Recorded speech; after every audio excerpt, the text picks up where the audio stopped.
Oke, kita semua tahu manusia punya mimpi besar buat tinggal di Mars. Tapi pernah kepikiran nggak, gimana caranya kita bisa benar-benar hidup di sana? Nah, hari ini kita bakal ngebahas salah satu tantangan paling gila dalam penjelajahan luar angkasa. Menciptakan kehidupan manusia yang mandiri di Mars. Dan ini bukan lagi visi ilmiah loh. Ini masalah nyata yang lagi coba dipecahkan para ilmuwan sekarang. Coba deh bayangin, kalian adalah salah satu manusia pertama yang mendarat di Mars, jauh banget dari bumi. Apa sih hal paling dasar yang kalian butuhin buat bertahan hidup? Ini bukan soal roket canggih atau komputer super, tapi sesuatu yang jauh lebih fundamental. Yap, bener banget. Makanan. Kemampuan buat nggak bergantung sama kiriman dari bumi. Tapi, disinilah masalah terbesar yang muncul. Tanah Mars, atau yang biasa kita sebut regolith, itu ternyata menyimpan rahasia beracun yang bisa menghancurkan semua mimpi kita, bahkan sebelum kita mulai. Oke, kita bahas lebih dalam ya.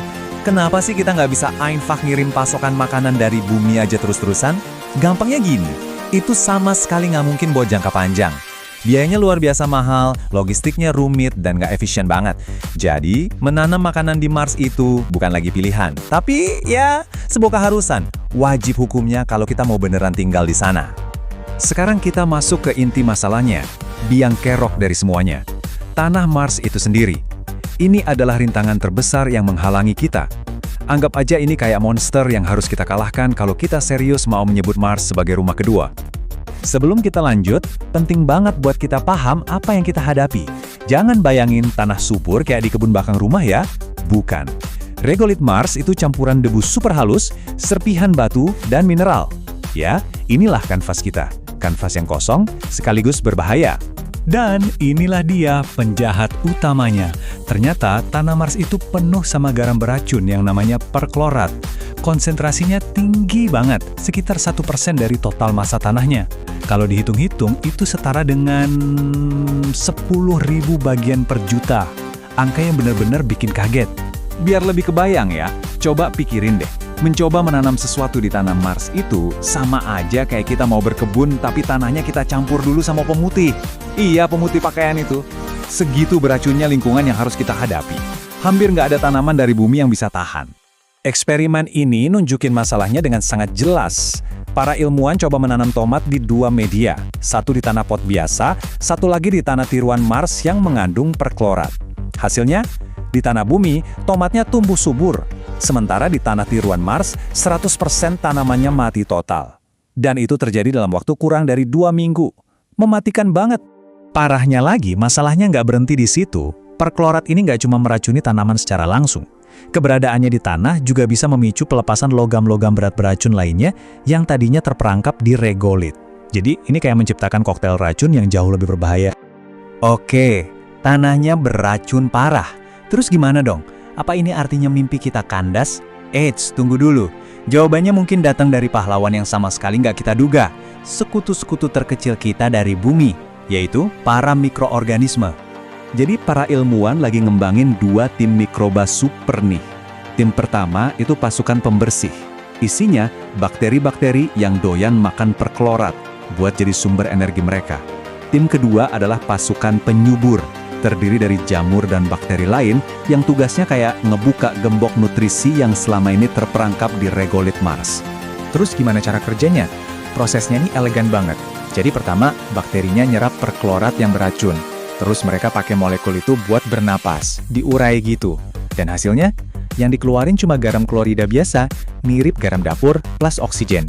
Bayangin, mereka mengubah racun mematikan jadi sesuatu yang sama sekali nggak berbahaya, malah berguna.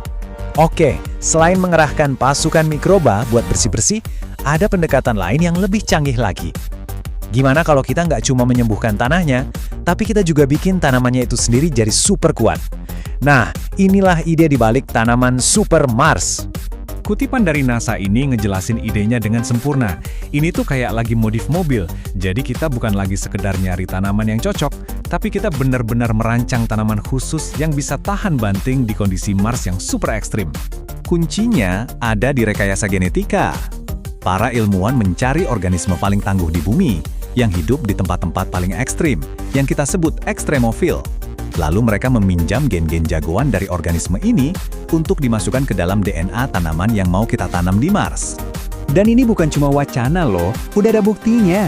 Contohnya, para peneliti ngambil gen dari mikroba yang hidup santai di ventilasi air mendidih di dasar laut. Gen ini namanya superoksida reduktase, fungsinya kayak tameng pelindung dari stres. Nah, gen ini berhasil dimasukkan ke tanaman tembakau, dan ternyata berhasil. Ini bukti nyata kalau konsep ini benar-benar bisa dijalankan. Tabel ini nunjukin upgrade apa aja sih yang diberikan ke tanaman-tanaman ini. Kita mulai dengan meningkatkan respons stresnya. Target selanjutnya adalah nambahin fitur tahan dingin yang ekstrim dan juga ketahanan terhadap radiasi UV yang tinggi. Dua ancaman besar lain yang ada di Mars. Jadi pada akhirnya, solusinya bukan cuma satu hal. Ini semua tentang menggabungkan semua alat yang kita punya. Kita nggak akan memilih antara mikroba atau tanaman super. Kita justru bakal menggunakan keduanya secara bersamaan. Ini soal kerja tim buat menciptakan sebuah ekosistem mini yang tangguh di Mars. Jadi inilah paket lengkap buat para petani Mars di masa depan. Langkah pertama, kita kirim pasukan mikroba buat bersih-bersih racun. Langkah kedua, kita tambahin mikroba lain buat jadi pupuk, menyuburkan tanah. Dan langkah terakhir, kita tanam tanaman super yang udah kita rekayasa khusus, yang didesain buat tahan banting menghadapi sisa tantangan di sana. Nah, ini jadi pemikiran terakhir buat kita semua. Selama ini kita selalu membayangkan robot-robot canggih dan rover keren yang akan membangun masa depan kita di Mars. Tapi, gimana kalau panen pertama di planet merah nanti? Langkah pertama menuju kemandirian sejati ternyata nggak bergantung pada mesin dan sirkuit, tapi justru pada makhluk hidup terkecil yang kita bawa dari rumah, dari bumi,